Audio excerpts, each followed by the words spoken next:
Hello and welcome back. This is part two of, I guess I could call it a mini series on what is happening within the divine masculine once he's awakened fully to the connection and when he goes really silent.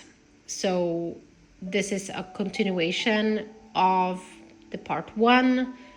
If you wish to, of course, you're very welcome to listen to it. If not, you're welcome to listen to this. If you have received this message, if it's aligned with you, it is because there's something for you in it, and I hope that I can help you. All right, so the previous video that I did, I ended on saying that I'm going to explain what is happening within the divine or for the divine masculine when they go silent after the connection has been confirmed to them. So what we must understand, and it's both for the divine feminines out there and for the divine masculines, is that the divine masculine suffers quietly on the journey. His way of living up to the point of his awakening has taught him to internalize everything that is happening within him, or within them, I should say, no matter how much emotional turmoil they are going through. So even if they look calm and collected, or that it seems on the outside that they are living their best life, right? Maybe they're smiling in the pictures. It's just a mask, and this is just protective, like a coping mechanism that they have learned as children, to kind of outward show that everything is fine, even though on the inside there's like a tsunami happening or like a storm, everything is collapsing within them. So they break down silently because they don't know how to scream, how to talk about these things, how to let out the energy that is within them. They're absolutely not meant to, or they're not taught how to release these energies, right? So society teaches the masculines to kind of, tough it up, and you just kind of have to forget about what you're feeling. Maybe you're too sensitive, or if a divine masculine is in a human male body, then they have heard a lot of like, boys don't cry. One day you're going to be a man. Maybe you will be a man of this house, depending on kind of the parent situation, right? Or one day you will have your own family and you cannot lose your head because your emotions are all over the place. So they were taught to reject their feelings, to deny them, to bury them, to hide them, to pretend that the emotions aren't there, that things are not happening within them, basically. That they're to always be cold and stoic. Some people will kind of say that men are stoic, but that is something a little bit different. It may seem like that to like a passing eye, if you will. So if you maybe look at somebody or you exchange just like a sentence or two with somebody, it may look this way. But a moment later, when they think that nobody's looking at them, the face mask falls and you can kind of see how much they suffer. But this is what they have been taught. So since they were little children, they have gone through emotional neglect from their caretakers. There has been a lot of social conditioning, kind of forcing them to deny their feelings, not listening to their heart's desires, absolutely disregard their intuition, even though it's not just like a feminine thing, because a lot of times you will kind of hear that, oh, women are so intuitive and they kind of know things before they happen, or they know about things, right, without maybe having any proof in the 3D. Men have it too, and some of them will kind of say that, oh no, I always follow my gut feeling.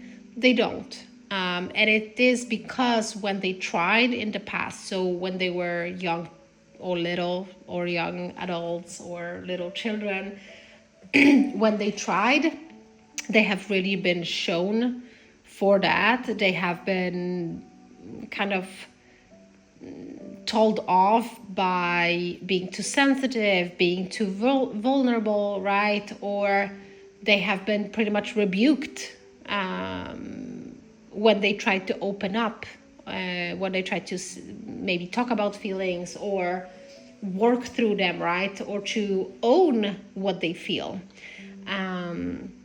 So the divine masculine, there's like so much turmoil happening after the twins meet each other, but the divine masculine doesn't really know what to do with all of these feelings, because he was never taught how to deal with with his own emotions.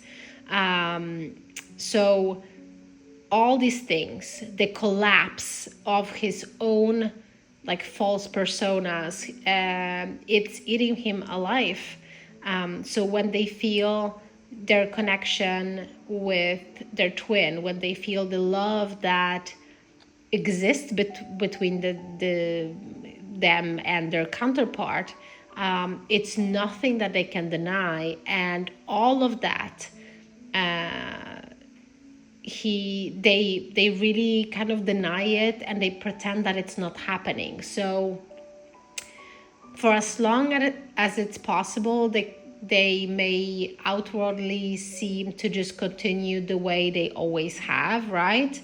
But all of these things intensify. You can never deny your soul. You can never deny what divine truth is. And the divine truth is your soul connection with your divine counterpart. And so no matter how much we try, whether we are the feminines or the masculines, we can never really deny, we can never forget, we can never like put it away in some box and throw it into a closet and never look at it again. It's just impossible.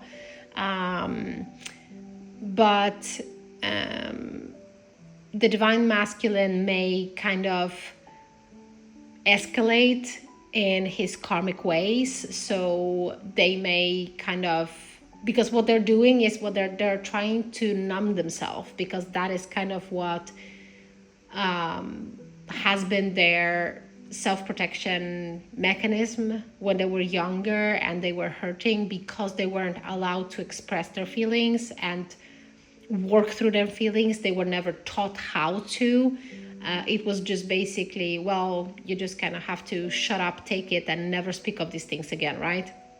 Maybe it didn't have to be that toxic, but basically the masculines are never taught, have never been taught how to deal with these things. So when all of this unrest and all of these emotions and this sacred, overwhelming love, even though it is unconditional love, even though it's peace, even though it's tranquility, even though it's pure joy and happiness, it is so foreign to our divine masculines that they, a lot of times, will kind of do what they can and almost like double down on the ways that they have used in the past to numb themselves, to distract themselves. And it's not about rejecting their counterpart. It's not like, them choosing other people over you, or it's not, oh, they're choosing to do something instead of doing something else with me. It has nothing to do with you, basically, divine feminine. So it has basically nothing to do, well, that is not true, but their reaction, the way they're dealing with it until they heal all of that, has nothing to do with you personally, because it's never been a choice for them between you and these things. Even though for the divine feminine it may look this way, it may look to outside people this way, so it may seem this way, but it's not about that. It is not that there are that they're choosing, let's say, other romantic connections, right? Or sex, or I don't know, addictions, distractions, right? Work, taking on more responsibilities, doubling down on their existing karmic connections in their life. It's only self-protection. What they're doing is they're noticing that something huge has happened within them, something broke. What has broken was there is a crack in their armor, like in their walls. And what they're doing is, like, the first, let's say, line of defense for them is them just trying to do what they have always done, to try to numb these feelings, to kind of calm down, to forget them, to bury these things. But because it's impossible, they notice that these things do not work the way they used to. So they don't think like, oh, let me try something else. Maybe I should look at these feelings, or maybe I should look at what's happening, why these things are happening, where these things are coming from, the way we feminines kind of do, because this is kind of what we were taught, that this is what we're supposed to be doing, right? For the divine masculine, it's like, well, if it doesn't work for me to, let's say, overwork myself with my day job, let me get a night job as well, right? Or, oh, if it doesn't help me to, I don't know, let's say, drink alcohol, right, to numb myself and to distract myself. If it doesn't help me anymore to drink, let's say, 2 glasses of wine after work, let me drink a whole bottle, right? It could be addiction, it could be other romantic connection. A lot of divine masculines are womanizers, and that's kind of what they do. Even though these connections do not give them anything more than they're basically killing time with these people, which is really rude, both to themselves, to their divine counterparts, and to these people, because they're sadly using other people to distract themselves. And it could be anything else. It could be them taking on more responsibilities. It could be volunteering and kind of pretending that, oh, I am gonna do things for other people, whether it's like a volunteer work, or you helping your neighbor or a friend, or whatever that can be. It's just distractions. And so they kind of do what they can to really try to distract themselves from these things, because that was the only way of survival that they had in their past when they were younger.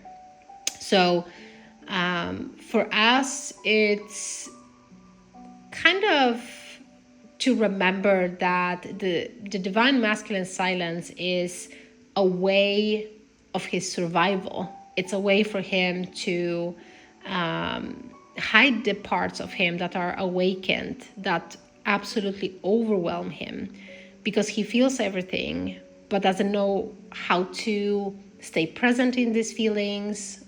He doesn't know how to deal with these feelings.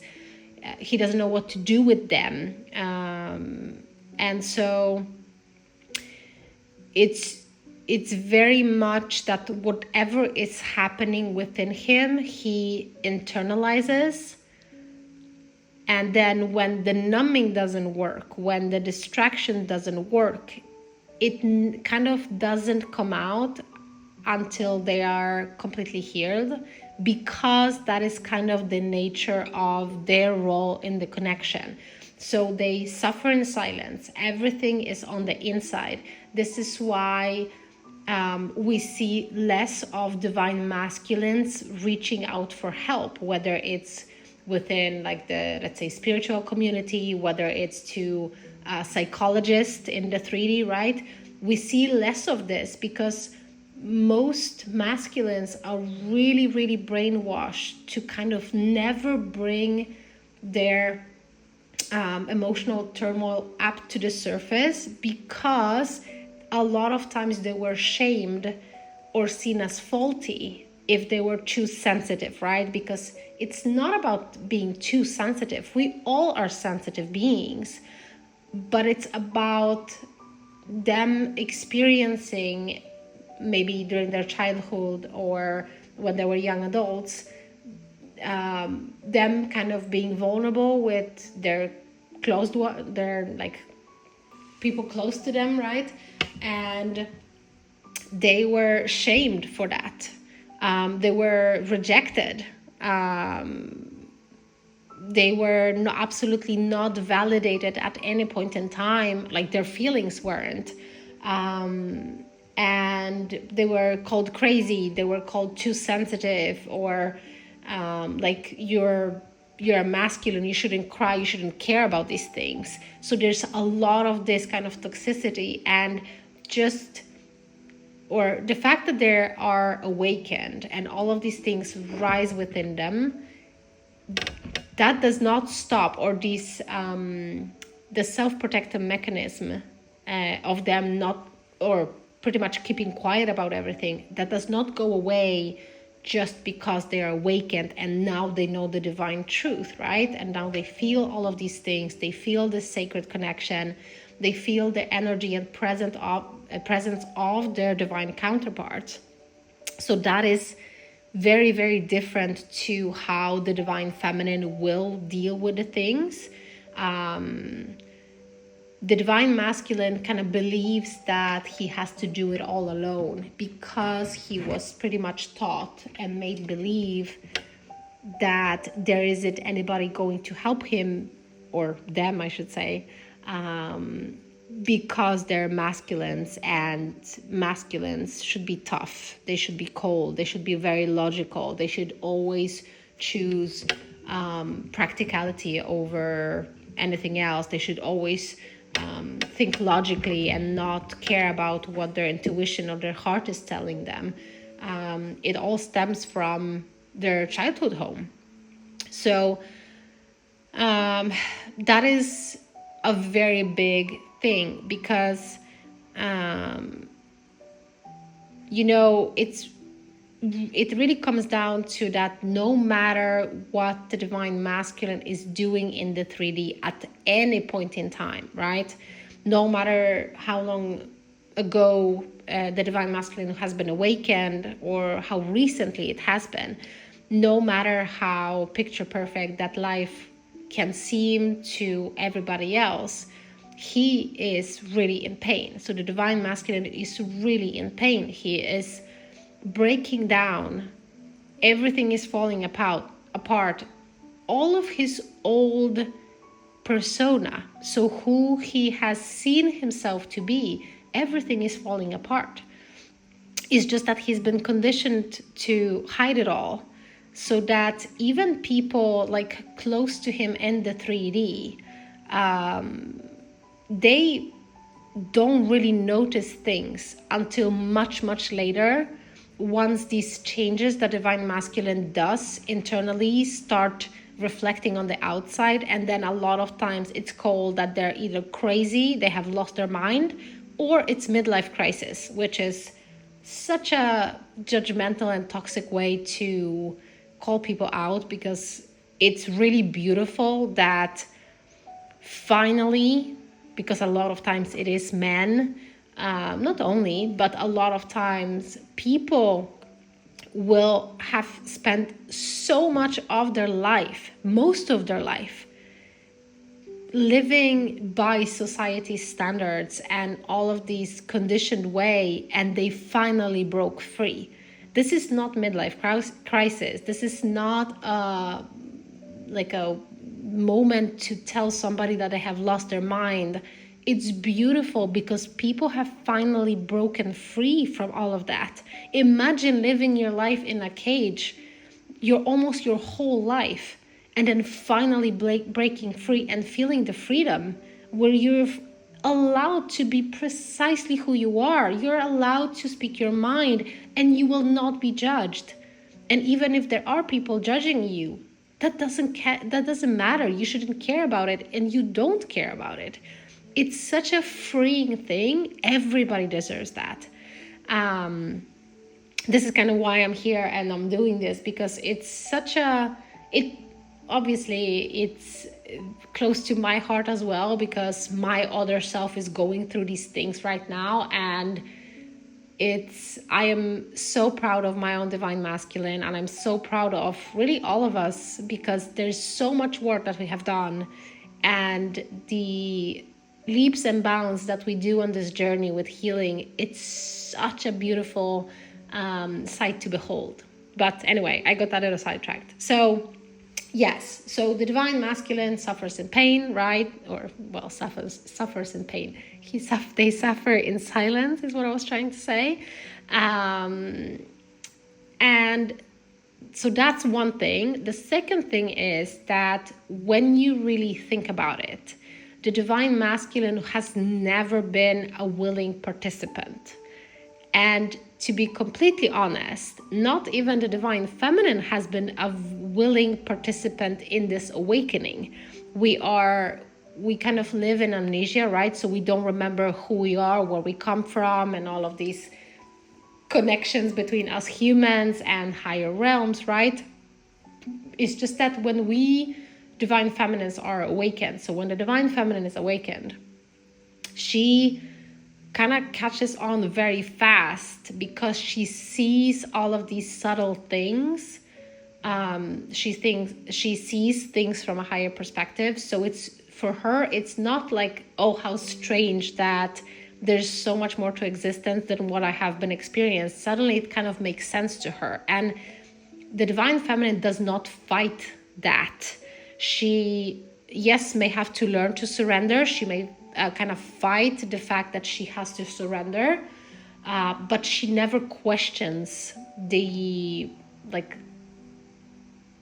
it's all legit, like it's all truth. It's never something that she never kind of questions her own sanity when she finds out the truth and she sees all the guidance.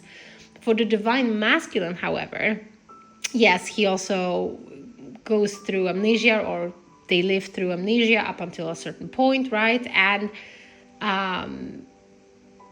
for them, when all of these things are happening, they have never wanted these things to happen. They have never wanted for their old ways to suddenly stop working after they met their divine feminine. They have never asked for a change. And I'm saying this way because, yes, a lot of times, if not every single time, the divine masculine has been living a life that has not been fulfilled. That's why there has been so many, let me just say, low vibrational behaviors, because they continue trying to distract themselves from how actually unfulfilled and a lot of times unhappy they are in their current lives. But they kind of believe that there is all there is to their existence. And so they have accepted that, oh, you kind of cannot be happy in life. So they kind of find all different ways, depending on what kind of journey what kind of wounds you carry, right? And what your soul have chosen to experience. But there's a lot of distraction. There's a lot of numbing. There's a lot of addictions, right? And a lot of really negative karmic patterns that are very low vibrational, that they kind of live with. So when that shift happens within them on the inside, when all of these emotions are rising within them, they have not asked for it. They may fight it. They fight it a lot of times. They fight it for a long time too. Also, that is kind of the nature of their position of the journey, I hear. Okay. Like their role on this journey, right? So they fight it and they deny it and they do what they can for as long as they can. But then they cannot kind of hide it anymore. They cannot deny these things anymore, because the divine feminine, she shows him the truth. She shows the divine masculine kind of the difference between what he's living currently, so his current 3D reality, and what is possible.